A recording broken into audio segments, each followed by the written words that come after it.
Hi, I'm Jeannie Kelly, your credit coach, and on Credit Over Coffee today we have Denise Panza. Hello. Good morning, sunshine. Happy Valentine's Day. You look Happy gorgeous. Valentine's Day. So do you. I like the pink.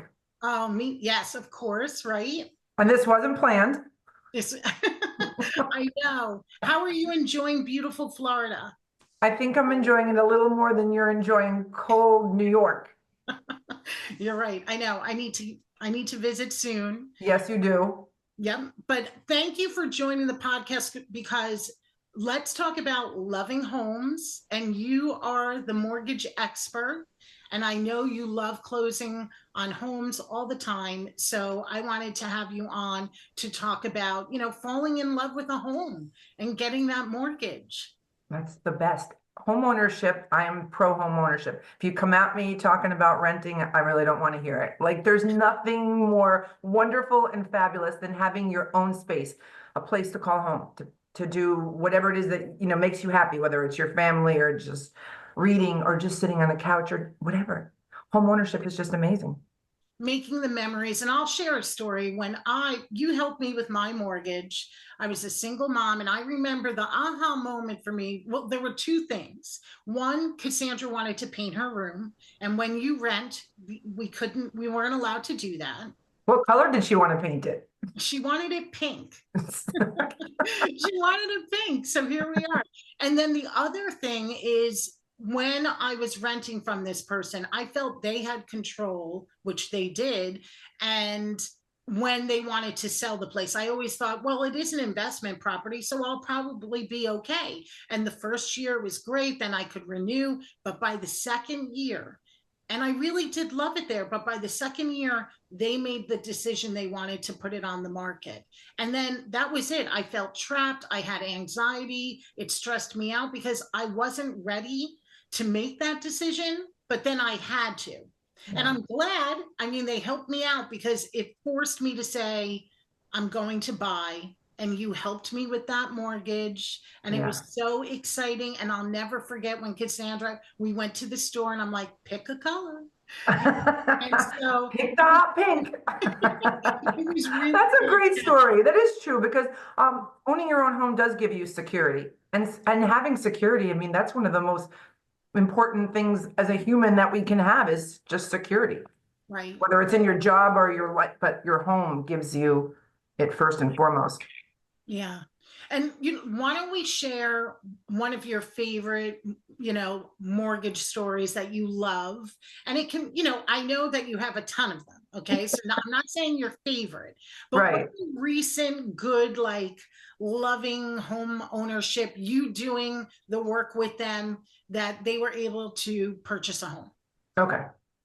I think there was one that really stands out last year. It was a young couple in Connecticut.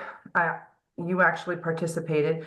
They had come to me. They have a family of 5 and had never owned a home. So the children their apartment was much smaller, sharing rooms. One child was much bigger. There was a middle one, but then there was one much smaller. And their credit wasn't in the right place, in the right where it needed to be to buy a house. But they were like, we want this. You helped them. And eventually that credit became mortgageable. And I remember, they looked at a lot of houses. They finally found one. They closed. I was sad that they were going to be leaving my life because you get so attached to your clients. I'm sure you do too. I mean, there's some that you talk to on a regular basis, sometimes daily, and they become a part of your life. Thankfully, they didn't leave me after the closing, but I did get a video after the fact, and my realtor had gone to the house with the family of 5. Now the children, I don't know how they did this, but they kept the whole thing a secret from the kids, right? So they go to the driveway and the kids are like, what is this? And my realtor, Ray, gives them a box and they open it and there's a key in it. And the little girl is like, huh? And then the older brother, I don't know, maybe 17 or something, he realizes what it is. I'll get teared up thinking about it now. And they make him take the key and go to the front door and open their home.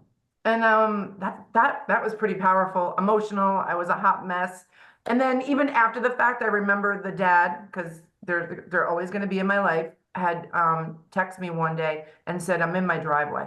And he's like, I own this driveway. And you always think like, I own this house. This is my home. But he was like, this is my driveway. And I was like, you're damn right it is. That is your driveway. And the driveways, who knew a driveway could be so powerful? But it was Yeah. just that moment, that realizing this is all mine and my family's.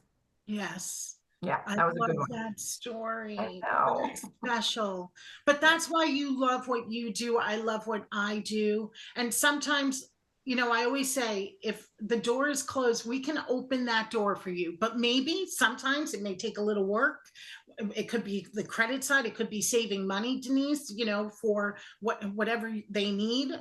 I mean, when it comes to purchasing a home, what's your best tip for someone to do before house shopping, before finding the house of your dreams and you're falling in love? What would be the first thing you do?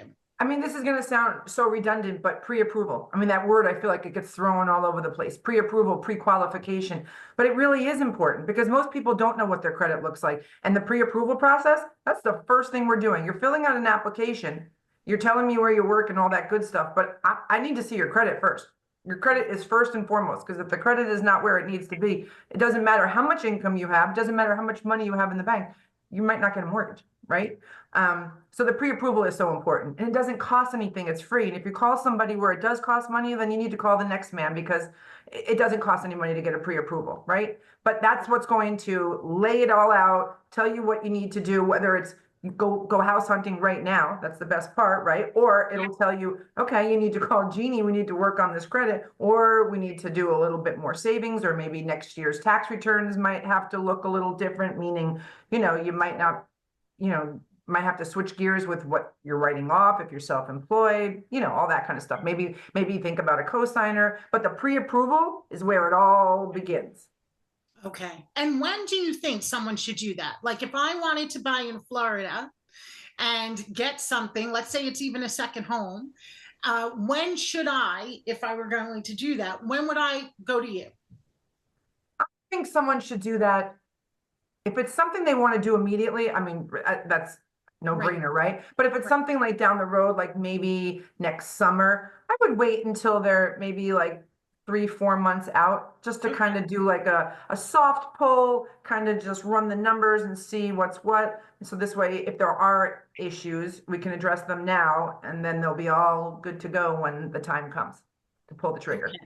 Awesome. And let me ask you, since you did bring up so many things regarding a mortgage, what types of mortgages are there? Is it all like, do you only help people that do have employment through, regular employment? Do you help people like me? I own my own business. Like, what types of loans are there? What's out there right now? There's everything out there, Jeannie. Because when you and I have been doing this the same amount of time. We met right, like literally in the first couple of months of each other's worlds.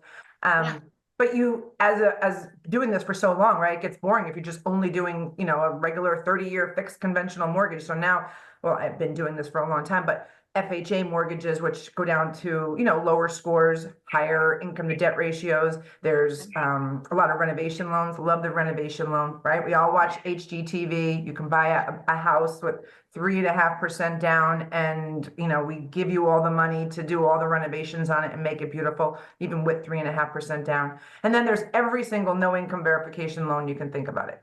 That you could think of, not like the ones in 2008. When I feel like when I post the video and I'm like, we do no income verification loans, DSCR, no ratio, everyone's like, oh yeah, the world's gonna fall apart again, like 2008. No, it's not. Settle down. In these days, when you do a no income verification, that self-employed borrower has to have good credit. They have to have reserves, and they have to be putting down a large sum of money. You know what I mean? Typically, 10%, 15%, 20%, depending upon what kind of program. So there's just, the gamut is out there. No money down programs. There's so many no money down programs. Wow. That's incredible. So much. So if you're thinking about it, reach out to Denise. What states do you probably handle a bunch of states, right? I'll put them in the chat. 15 states. I love them all, but I'm partial to New York, I'm partial to Florida, Connecticut, You know, I like Texas. I like Virginia. Okay, I'll ask you later and put them down below. Okay. This way everyone can reach out. And, my number one tip is to make sure you look at your credit report before wanting to purchase. I mean, you can do it for free. We even have a free credit snapshot. So at least look at what's on there, because I've been doing this for, do you know, Denise, 25 years. Wow. 25 years. And I've never looked at a credit report without seeing a mistake. Never.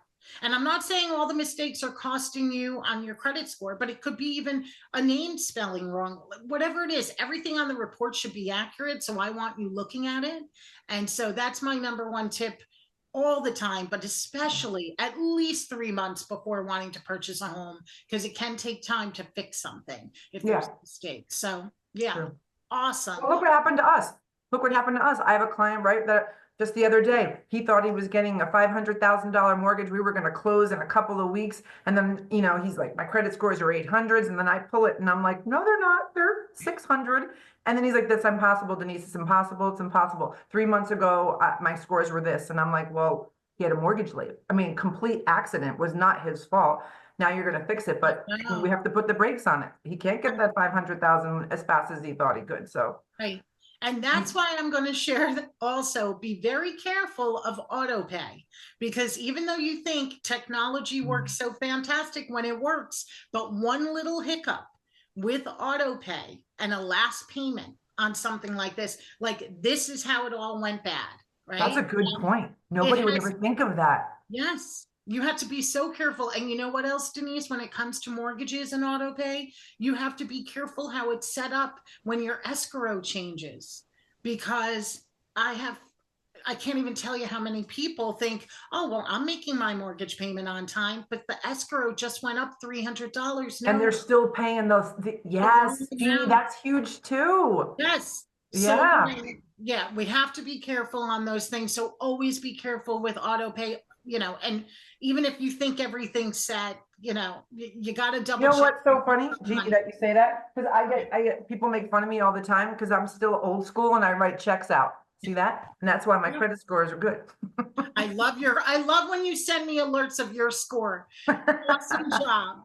I pride myself on my 800s. Yes, of course, because credit is empowerment. Credit can save us money or cost us money. We want those membership perks. We want the free travel. We want the upgrades. Why not? Why not? Yeah. So I love credit. I know you love helping people become homeowners. So thank you for taking this time, Denise. I know, this was so great. What a perfect day to do this too. Valentine's Day. We love home ownership. We love sexy credit. Yeah, we sure do. I know. I love it. Thank you so much. Happy All right, girl. Valentine's Day. I adore you. Thank you. Okay, take it easy. Bye. See you soon.